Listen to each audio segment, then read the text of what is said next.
সব প্রশংসা আল্লাহর, সব প্রশংসা আল্লাহর, অনুগ্রহশীল উদারদাতা, যিনি সত্যিকারের বাদশাহ, মহান, দয়ালু, ময়ে, যিনি তার সম্মানিত ও মহিমান্বিত কিতাব কুরআন নাজিল করেছেন আমাদের নেতা মুহাম্মদের অন্তরে, যা তার জন্য প্রমাণ ও দলিল এবং হতবিহুলদেরকে মারিফাতের দিকে নিয়ে যাওয়ার জন্য আলো ও হেদায়েত।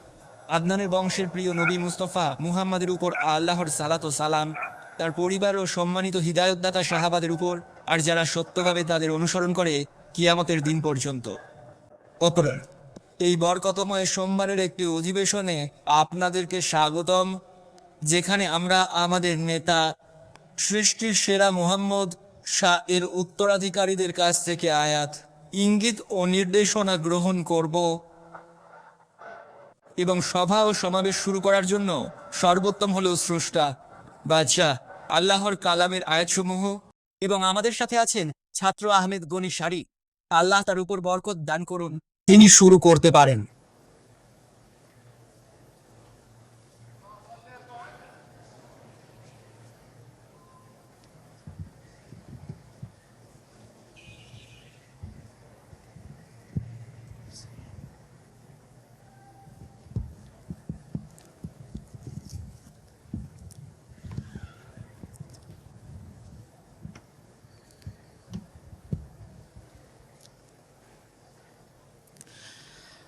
আমি বিতাড়িত শয়তান থেকে আল্লাহর আশ্রয় প্রার্থনা করছি।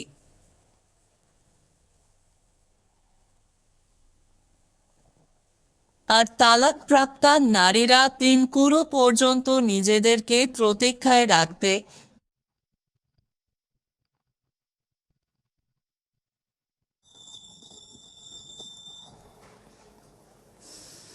এবং তাদের জন্য হালাল নয় যে আল্লাহ তাদের গর্ভে যা সৃষ্টি করেছেন তা তারা গোপন করবে, যদি তারা ঈমান রাখে।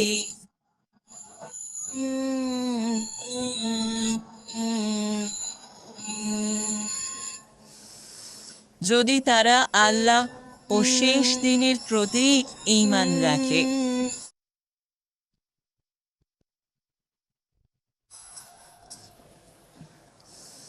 আর তাদের স্বামীরা এই সময়ের মধ্যে তাদেরকে ফিরিয়ে নেওয়ার অধিক হকদার, যদি তারা আপোষ নিষ্পত্তি করতে চায়।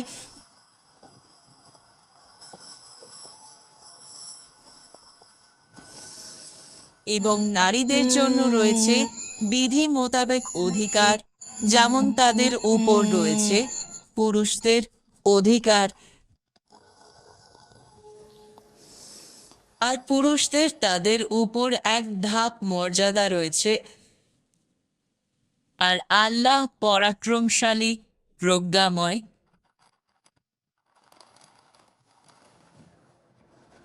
তালাক 2 বার।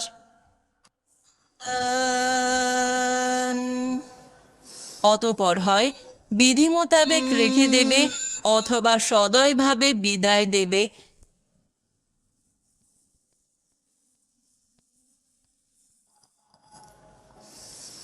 এবং তোমরা তাদেরকে যা দিয়েছ তা থেকে কিছু ফিরিয়ে নেওয়া তোমাদের জন্য হালাল নয়, তবে যদি তারা উভয়ে আশঙ্কা করে।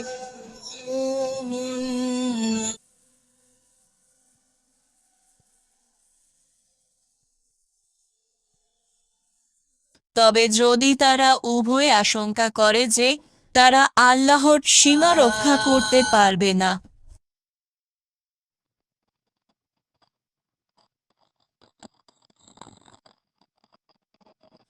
অতঃপর যদি তোমরা আশঙ্কা করো যে তারা আল্লাহর সীমা রক্ষা করতে পারবে না, তবে স্ত্রী যা দিয়ে নিজেকে মুক্ত করে নেবে তাতে তাদের কোনো পাপ নেই। এগুলো আল্লাহর সীমা, অতএব তা লঙ্ঘন করো না। আর যে আল্লাহর সীমা লঙ্ঘন করে তারাই জালিম।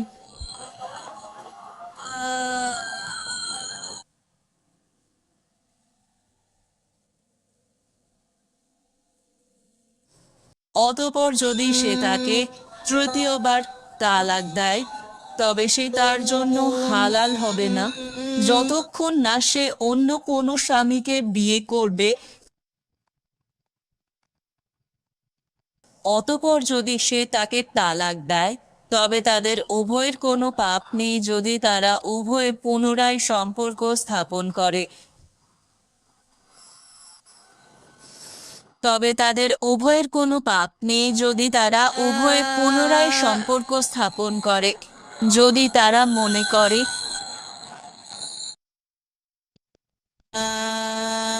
তারা আল্লাহর সীমা রক্ষা করতে পারবে। আর এগুলো আল্লাহর সীমা যা তিনি জ্ঞানী সম্প্রদায়ের জন্য বর্ণনা করেন।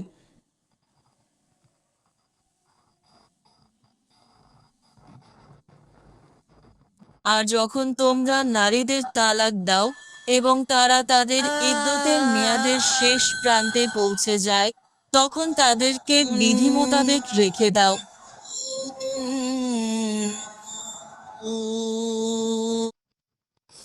তখন তাদেরকে বিধি মোতাবেক রেখে দাও অথবা বিধি মোতাবেক বিদায় দাও।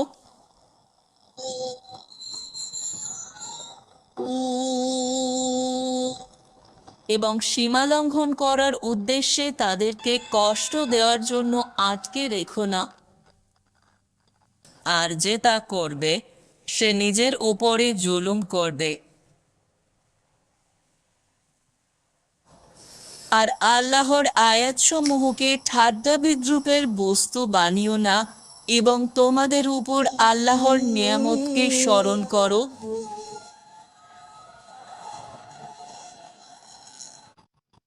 এবং তোমাদের উপর আল্লাহর নিয়ামতকে স্মরণ করো এবং কিতাব ও হিকমত থেকে যা তিনি তোমাদের উপর নাজিল করেছেন, যা দ্বারা তিনি তোমাদেরকে উপদেশ দেন।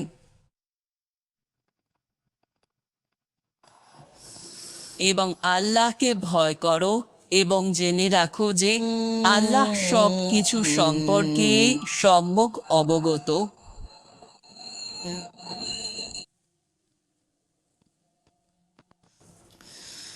আর যখন তোমরা নারীদের তালাক দাও এবং তারা তাদের ইদ্যতের মেয়াদের শেষ প্রান্তে পৌঁছে যায় তখন তাদেরকে বাধা দিও না। তখন তাদেরকে তাদের পূর্ব স্বামীদেরকে বিয়ে করতে বাধা দিও না যখন তারা পরস্পরে বিধি মোতাবেক সম্মত হয়।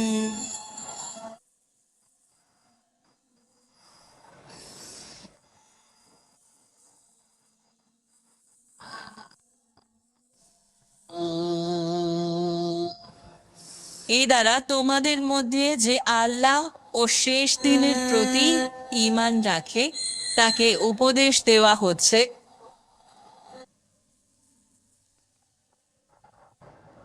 এটা তোমাদের জন্য অধিক পবিত্র ও পরিশুদ্ধ। আর আল্লাহ জানেন এবং তোমরা জানো না।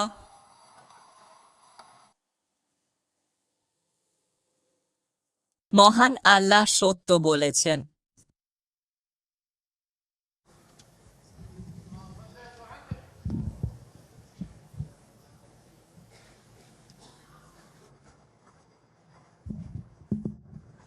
থামো, থামো, এগুলো মহিমান্বিত আয়াত। এতে রয়েছে হেদায়েত, প্রশান্তি ও দৃঢ়তা। যতটা পারো এর অক্ষরগুলো সুন্দরভাবে আবৃত্তি করো এবং তোমার হৃদয়কে প্রশস্ত করো, কারণ এগুলো রহমতের বাতাস। এই সেই কিতাব, সুতরাং বিনয়ে ও গভীর চিন্তার সাথে এটি নিয়ে দাঁড়াও। সেখানে উপদেশগুলো পরিশুদ্ধ হয়ে ওঠে। এটাই অবতীর্ণ ওহী, যার কাছে কোনো অন্ধকার থাকে না এবং তুমি কোনো অন্ধকার দেখতে পাবে না। বিশ্বস্ত জিব্রাইল বিশ্বস্ত নবীর কাছে এটি নাজিল করেন। সর্বোচ্চ মর্যাদা আল্লাহর বাণী এবং সুস্পষ্ট সত্যের কালাম থেকে রাসূলদের নেতা শাহ এর কালামের দিকে। আর ছাত্র হাসান বিন আব্দুল্লাহ বিন মুহাম্মদ আল হামিদ, তাহলে তিনি এগিয়ে আসুন, আল্লাহ তাকে তাওফিক দিন। আল্লাহর নামে ময় দয়ালু। সমস্ত প্রশংসা জগতসমূহের প্রতিপালক আল্লাহর জন্য, এবং দরুদ ও সালাম বর্ষিত হোক নবীদের ও রাসূলদের শ্রেষ্ঠ আমাদের নেতা মুহাম্মদ শাহ, তার পরিবার ও সকল সাহাবীদের উপর। অতঃপর আমি আপনাদের সামনে মুস্তফা শাহ এর দুটি হাদিস পেশ করছি। আবু হুরাইরা থেকে বর্ণিত, রাসূলুল্লাহ শাহ বললেন, 7টি আসার আগে সৎকর্মে ত্বরান্বিত হও, বিলম্ব করো না। তোমরা কি অপেক্ষা করছো এমন দারিদ্র্য যা সব ভুলিয়ে দেয়, অথবা এমন ধন যা উদ্ধত ও বেপরোয়া করে, অথবা এমন ধন যা বাড়াবাড়ি করায়, অথবা এমন অসুখ যা আমল নষ্ট করে, অথবা এমন বার্ধক্য যা বিবেক কেড়ে নেয়, অথবা এমন মৃত্যু যা আচমকা গ্রাস করে, অথবা দাজ্জাল প্রতীক্ষিত অনুপস্থিতদের মধ্যে নিকৃষ্টতম, অথবা কিয়ামত তা অধিক ভয়াবহ, কঠিন ও তিক্ত। তিরমিজি। আবু হুরায়রা থেকে বর্ণিত, রাসূলুল্লাহ শাহ বলেছেন, তোমাদের মধ্যে সেই ব্যক্তি উত্তম যার বয়স দীর্ঘ হয় এবং তার আমল সুন্দর হয়। তিরমিজি বর্ণনা করেছেন। আল্লাহর রাসূল শাহ সত্য বলেছেন।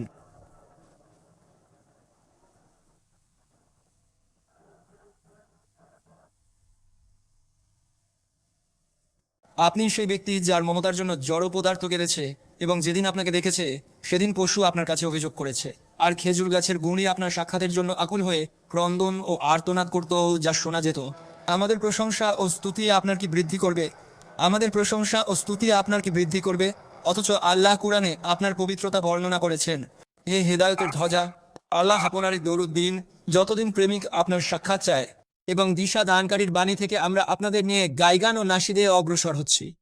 আবৃত্তিকার তহা ইবনু আলী আল হাদ্দাদ।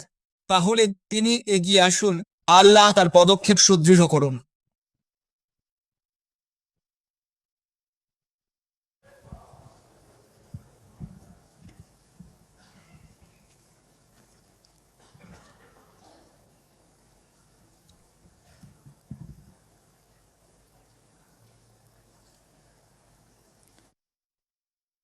এবং সর্বদা আপনার প্রতিপালকের কালাম কুরআন তিলাওয়াত করুন।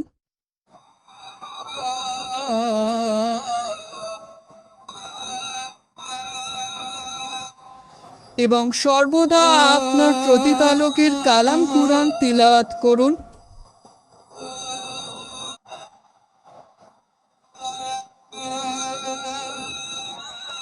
গভীর ভাবনা নিয়ে, সুশৃঙ্খল তেলাওয়াতে ও বিনম্রতা সহকারে।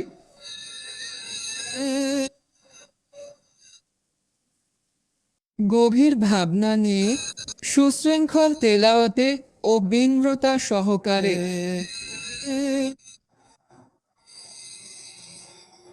এবং জিকিরকে আঁকড়ে ধরুন এবং সময়ের ধারাবাহিকতায় পূর্ণ মনোযোগ সহ তা নিয়মিত করুন।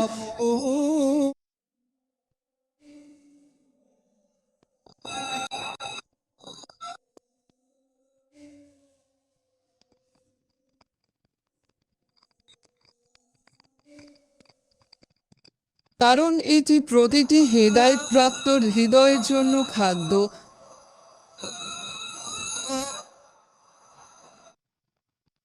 এবং এটি প্রতিটি ব্যথিত হৃদয়ের জন্য ঔষধ।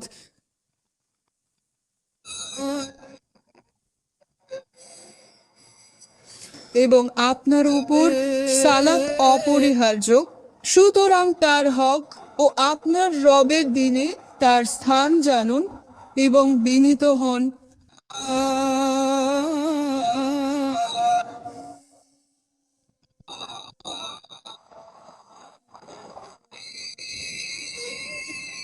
এবং তা ভালোভাবে হেফাজত করুন, তাতে মনোযোগী থাকুন, গাফেল হবেন না এবং মনোযোগ ছত্রভঙ্গ হতে দেবেন না।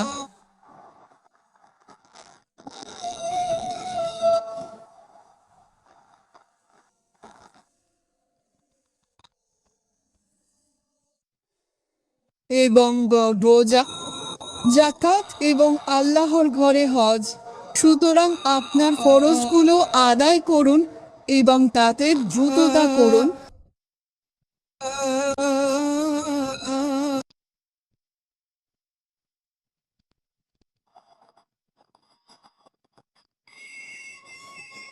এবং জেনে রাখো যে তুমি অচিরেই মৃত্যুবরণ করবে।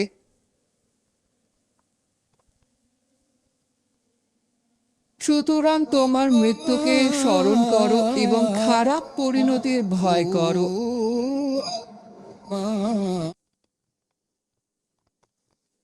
এবং স্মরণ করো যে অচিরে তুমি এক জনশূন্য প্রান্তরের কবরের গর্ভে চলে যাবে।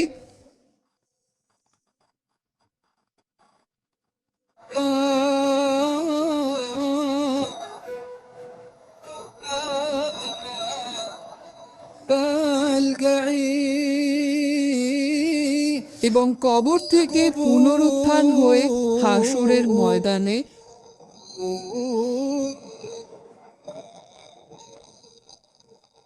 এবং মিজান ও সিরাতের সেতু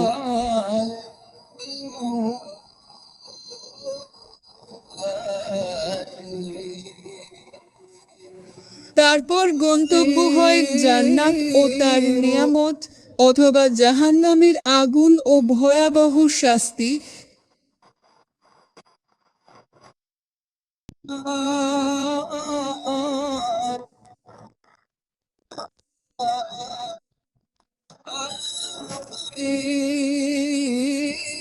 হে আমাদের রব, হে আমাদের রব, আমাদের প্রতি দয়া করুন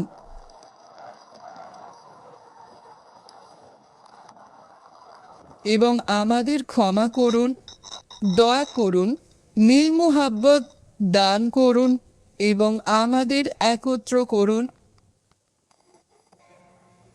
হে আমাদের রব, হে আমাদের রব, আমাদের প্রতি দয়া করুন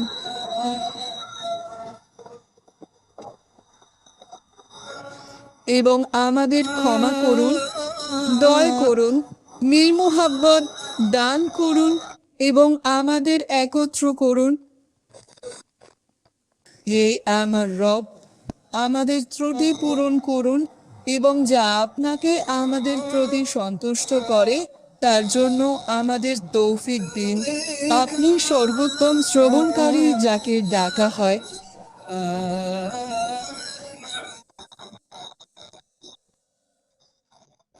হে আমার রব, ইয়াকিন ও হেদায়েতের সাথে আমাদের জীবন শেষ করুন এবং আমাদের থেকে বিচ্যুতি দূর করুন।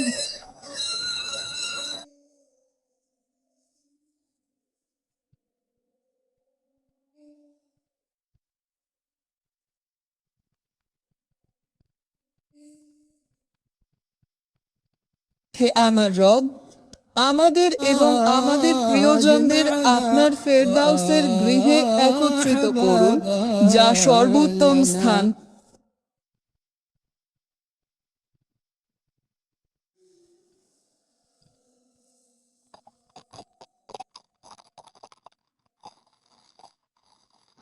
আপনার পক্ষ থেকে অনুগ্রহ, ঈসান ও দান হিসেবে হে উদারতা ও সর্বাধিক বিস্তৃত মহান অনুগ্রহের অধিকারী।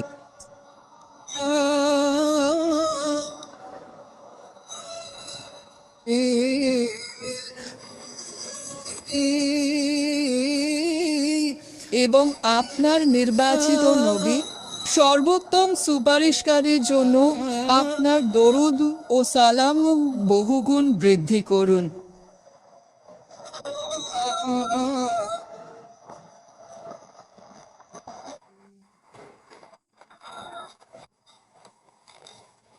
আপনার দিকে পথ প্রদর্শনকারী নির্বাচিত মুহাম্মদ, তার পরিবার, সাহাবীগণ এবং তারপর অনুসারীগণ।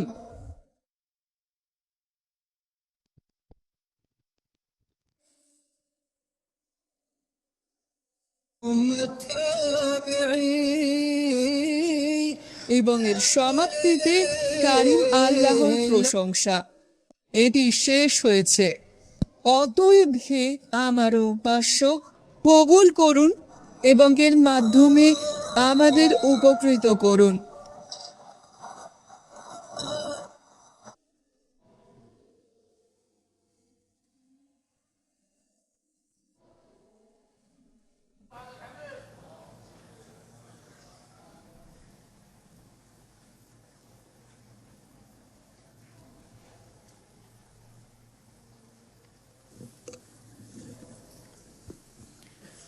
সমস্ত প্রশংসা আল্লাহর জন্য, যিনি আমাদেরকে কুরআন ও ওহী দ্বারা সম্মানিত করেছেন এবং সর্বোত্তম পথ প্রদর্শক, শিক্ষক ও দিশারির ভাষায় তা বর্ণনা করেছেন।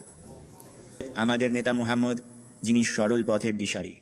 হে আল্লাহ, আপনার বান্দা সকল সৌন্দর্যের ধারক আমাদের নেতা মুহাম্মাদের উপর, তার পরিবার ও সম্মানিত সাহাবীদের উপর এবং যারা তাদের অনুসরণ করেছে এবং নিয়ত উদ্দেশ্য কর্ম এবং প্রজন্মের পর প্রজন্ম ধরে উত্তমরূপে তাদের অনুসরণ করেছে, তাদের উপর আপনার দরুদ অব্যাহত রাখুন।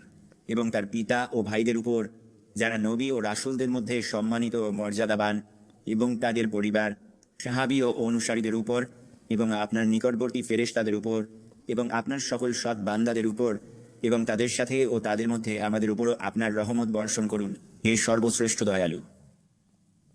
অতঃপর আমরা আমাদের রব জাল্লা জালালুহুর কালাম, তার শিক্ষা, নির্দেশনা, পথ প্রদর্শন এবং আমাদের জন্য নির্দেশনা ও সংবাদ সহ তার অবতরণের নিয়ামতের মধ্যে রয়েছি।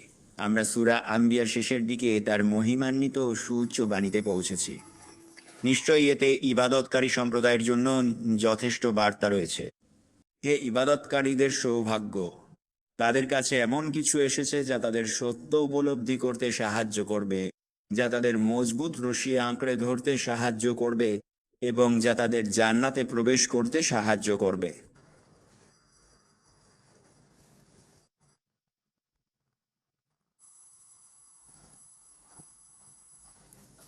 এবং যা তাদের পরমময় জাল্লা জালালুর কাছে পৌঁছাতে সাহায্য করবে। নিশ্চয় এর মধ্যে রয়েছে যথেষ্ট বার্তা এবং পৌঁছানোর মাধ্যম সেই ইবাদতকারী সম্প্রদায়ের জন্য যারা তার প্রতি ঈমান এনেছে এবং ঈমানের দাবি অনুযায়ী আমল করেছে। কুরআনে ইবাদতকারীদের বার্তা। আল্লাহ আমাদের তাদের সেরা করুন।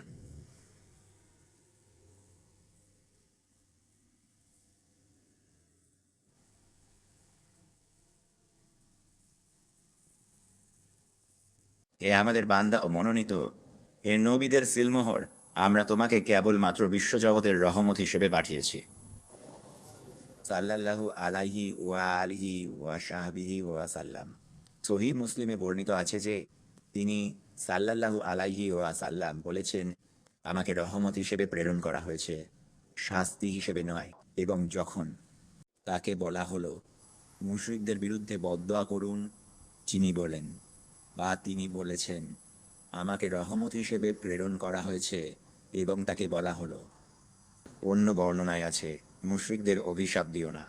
তিনি বললেন, আমাকে গালিদাতা বা নিন্দুক করে পাঠানো হয়নি, সহজ হানিফি দিন সহ রহমত রূপে পাঠানো হয়েছে। অতঃপর তিনি সাল্লাল্লাহু আলাইহি ওয়া সাল্লাম বলেছেন, যেমনটি আবিও অন্যদের বর্ণনায় এসেছে, আমি তো উপহার স্বরূপ রহমত। রাসূলুল্লাহ সাল্লাল্লাহু আলাইহি ওয়া সাল্লাম বলেছেন, আবু নুয়াইম আদ-দালাইলি বর্ণনা করেন, আল্লাহ আমাকে বিশ্বজনের রহমত ও মুত্তাকিদের হেদায়েত হিসেবে পাঠিয়েছেন। হে আমার রব, তার পরিবার সাহাবীদের ওপর দরুদ দিন, তিনি বিশ্বজগতের জন্য আল্লাহর রহমত। সুতরাং বিশ্ববাসী তার বর্ণনা, তার সংবাদ, তার হেদায়েত, তার নির্দেশনা এবং তার ব্যাখ্যার চেয়ে উত্তম কিছু পাবে না। এবং আল্লাহ তার হাতে রহমতের যে দরজাগুলো খুলে দিয়েছেন। অতঃপর তিনি আমাদের কাছে আল্লাহ তাবারাকা ওয়া তাআলার পক্ষ থেকে অবতীর্ণ কিতাব নিয়ে এসেছেন এবং এর ব্যাখ্যা দিয়েছেন, যা তিনি সাল্লাল্লাহু আলাইহি ওয়া সাল্লাম স্পষ্ট করেছেন, বিস্তারিত বর্ণনা করেছেন, যা তিনি আদেশ করেছেন ও নিষেধ করেছেন, এবং আমাদেরকে একটি উজ্জ্বল ও সুস্পষ্ট পথে রেখে গেছেন। সুতরাং তিনি সমগ্র উম্মতের জন্য রহমত ছিলেন এবং তাকে শ্রেষ্ঠ উম্মত বানানো হয়েছে। অতঃপর কাফের ও পাপাচারীদের জন্য এমন ব্যবস্থা ছিল যে তাদের জন্য শাস্তির মাধ্যমে দ্রুত নির্মূল করার মতো কিছু ত্বরান্বিত করা হবে না, যেমনটি পূর্ববর্তী জাতিগুলোর জন্য ত্বরান্বিত করা হয়েছিল। সুতরাং তিনি ছিলেন রহমত। অতঃপর তার কল্যাণ ও হেদায়েত এবং জানিয়ে তিনি প্রেরিত হয়েছেন তা অবশিষ্ট রয়েছে, তাদের প্রত্যেকেই তা উপলব্ধি করতে, তার সাথে সংযোগ স্থাপন করতে এবং সব সময় তার দ্বারা হেদায়েত লাভ করতে পারে। আর যারা ঈমান এনেছে তাদের ক্ষেত্রে তার মাধ্যমে আল্লাহর রহমত কতই না মহান। তারাই ছিল সর্বোত্তম এবং শ্রেষ্ঠ উম্মত। এবং তার কারণে তারা কিয়ামতের ময়দানে সকল উম্মতের উপর অগ্রগামী হবে। তাদের জন্য রয়েছে আশ্চর্যজনক অনুগ্রহ, দান এবং ভারী পাপের জন্য মহান ক্ষমা। এবং তাদের জন্য রয়েছে পাপের কাফারার সহজ ব্যবস্থা ও মন্দ কাজ মুছে ফেলার সুযোগ। তাদের জন্য রয়েছে সৎকর্মের বহুগুণ প্রতিদান, বরকতময় রাত, সালাদ, ইবাদত, নৈকট্য, বিজয়, সমর্থন, আসমান ও জমিনের রবের পক্ষ থেকে ক্ষমা ও রহমত, এবং এমন বিশাল পুরস্কার যা জান্নাতে শেষ হবে, যেখানে এমন কিছু আছে যা কোনো চোখ দেখেনি, কোনো কান শোনেনি এবং কোনো মানুষের হৃদয় কল্পনাও আসেনি। এই সবই মুহাম্মাদের মাধ্যমে আমাদের প্রতি আল্লাহর রহমত, বিশ্ব রহমত।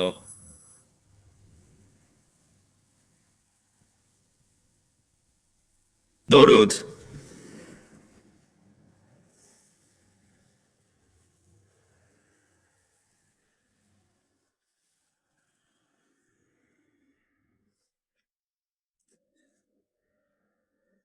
বলুন, আমার প্রতি কেবল এটাই ওহী করা হয় যে তোমাদের উপাস্য একমাত্র উপাস্য।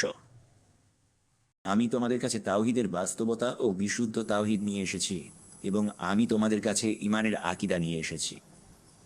এবং যিনি অস্তিত্ব ও মহাবিশ্ব গড়েছেন, ঈশ্বর এক, অদ্বিতীয়, স্বয়ং সম্পূর্ণ, চিরঞ্জীব, সর্বপালক। বলুন, নবুয়ত ও রিসালাতের এই সমাপ্তিতে আল্লাহর ওহী থেকে আমার প্রতি কেবল এটাই ওহী করা হয় যে তোমাদের উপাস্য একমাত্র উপাস্য। তবে কি তোমরা আত্মসমর্পণকারী হবে? তোমরা মূর্তি পূজা এবং প্রবৃত্তির অনুসরণ ত্যাগ করবে এবং এক উপাস্যের আদেশকে মহিমান্বিত করবে এবং জীবনে তার আদেশ পালন করবে। তবে কি তোমরা আত্মসমর্পণ করবে? অতঃপর যদি তারা মুখ ফিরিয়ে নেয় এবং বিশ্বাস করতে, মেনে নিতে ও আত্মসমর্পণ করতে অস্বীকার করে, বলুন, আমি তোমাদের সবাইকে সমানভাবে জানিয়ে দিয়েছি। আমি ঘোষণা দিয়ে তোমাদেরকে জানিয়ে দিয়েছি। আমি তোমাদের জন্য উত্তম রূপে বর্ণনা করেছি। আমি যে বিষয় নিয়ে প্রেরিত হয়েছি সে বিষয়ে, আর আমি তোমাদের থেকে কিছুই গোপন রাখিনি। আমি তোমাদের সবাইকে সমানভাবে জানিয়ে দিয়েছি সোজা পন্থায়, এবং আল্লাহ আমাকে যা দিয়ে পাঠিয়েছেন তার বাস্তবতা সম্পর্কে, ঈমান ও কুফরের পরিণতি সম্পর্কিত বিষয়গুলো সম্পর্কে, এবং মুমিন ও কাফির উভয়ের চূড়ান্ত পরিণতি সম্পর্কে আমি তোমাদেরকে জানিয়েছি। আমি তোমাদেরকে সমানভাবে জানিয়ে দিয়েছি, এবং আমি তোমাদেরকে সমানভাবে জানিয়ে দিয়েছি যে তোমাদের মধ্যে যে আল্লাহর পথ থেকে বাধা দেবে এবং যুদ্ধ করবে, আমি অবশ্যই আল্লাহ তাবারাকা ওয়া তাআলার আদেশে তার সঙ্গে যুদ্ধ করব। স্পষ্ট প্রমাণের উপর আমি বিশ্বাসঘাতকতা করি না, প্রতারণা করি না এবং হঠাৎ করে আক্রমণ করি না। সতর্কতা।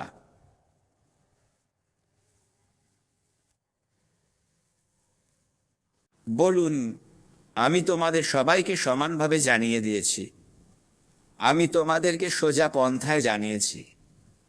আমি জানিয়ে প্রেরিত হয়েছি যারা ঈমান এনেছে ও যারা কুফরি করেছে তাদের পরিণতি, এবং যে তোমাদের মধ্যে আল্লাহর পথে বাধা দেয় ও যুদ্ধ করে তার সঙ্গে আমরা যুদ্ধ করব। এসব বিষয়ে আমরা সবাই সমানভাবে অবগত হলাম। তিনি বলেন, বলুন, আমি তোমাদেরকে সমানভাবে জানিয়ে দিয়েছি এবং আমি জানি না তোমাদেরকে যে বিষয়ে প্রতিশ্রুতি দেওয়া হয়েছে তা নিকটবর্তী নাকি দূরবর্তী। তোমাদেরকে যে মহাবিষয়ের প্রতিশ্রুতি দেওয়া হয়েছে তা হলো কিয়ামত এবং সেখানকার শাস্তি ও অনুগ্রহ। আর দুনিয়ায় তোমাদের সম্পর্কে যে প্রতিশ্রুতি দেওয়া হয়েছে, যদি তোমরা কুফরি অবলম্বন করো তবে আল্লাহর অনুমতিতে তোমাদের যুদ্ধের মোকাবিলায় মুমিনদের বিজয় ও তোমাদের ওপর তাদের প্রাধান্য। এটি একটি অবশ্যম্ভাবী বিষয়। মুমিনদের অবশ্যই কাফিরদের ওপর প্রাধান্য লাভ করতে হবে, এবং এই দিন অবশ্যই বিস্তৃত হবে, এমনকি তার সমগ্র পৃথিবী জুড়ে ছড়িয়ে পড়বে, এবং কাফিরদের অবশ্যই কিয়ামতে ও জাহান্নামে শাস্তি দেওয়া হবে, এতে কোনো সন্দেহ সংশয় নেই। কবে?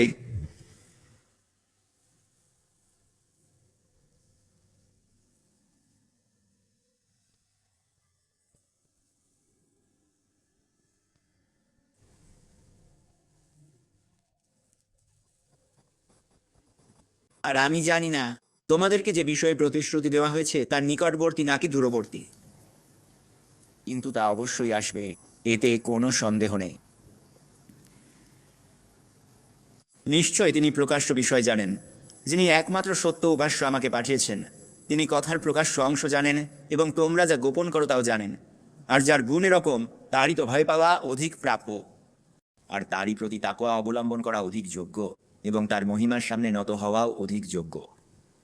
কারণ যে তার সঙ্গে ঔদ্ধত্য করে, তার বিরোধিতা করে এবং তাকে অস্বীকার করে, তার পরিণতি ভয়াবহ ও কঠিন।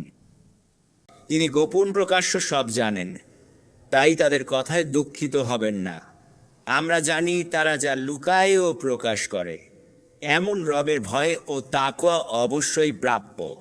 আমি জানি না, প্রতিশ্রুতি ও শাস্তির বিলম্ব হয়তো পরীক্ষা ও নির্দিষ্ট মেয়াদ পর্যন্ত অবকাশ।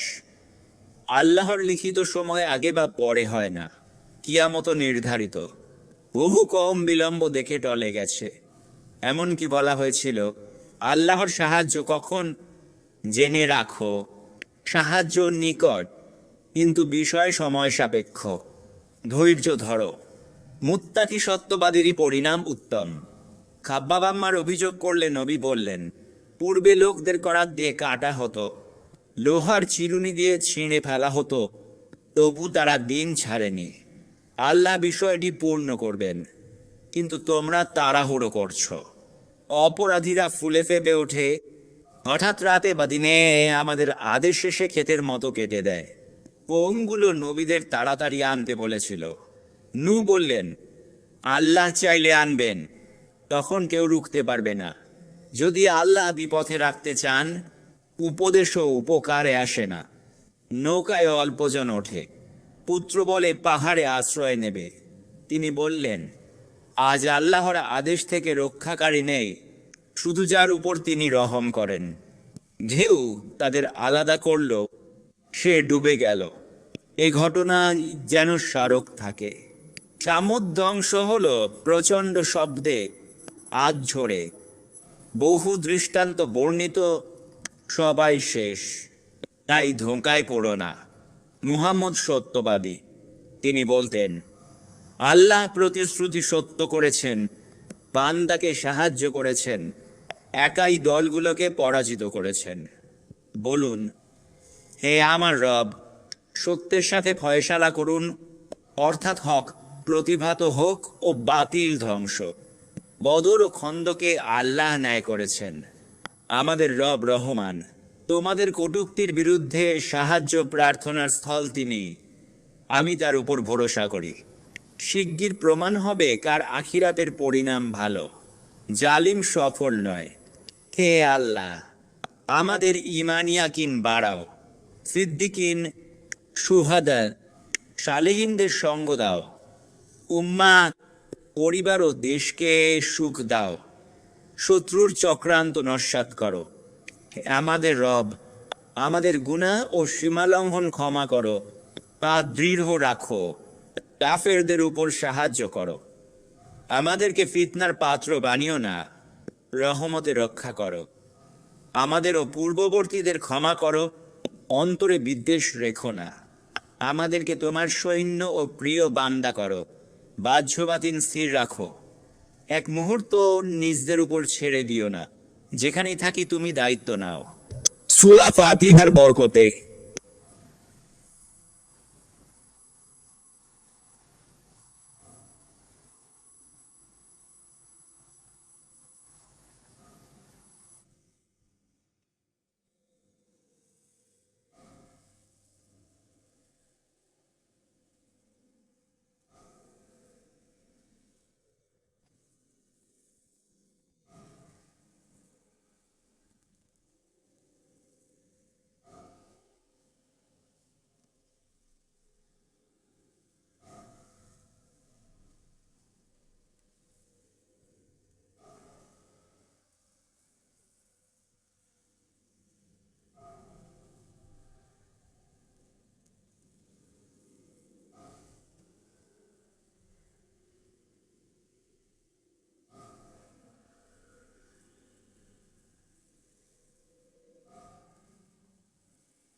5 শূন্য শূন্য শূন্য।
Yeah.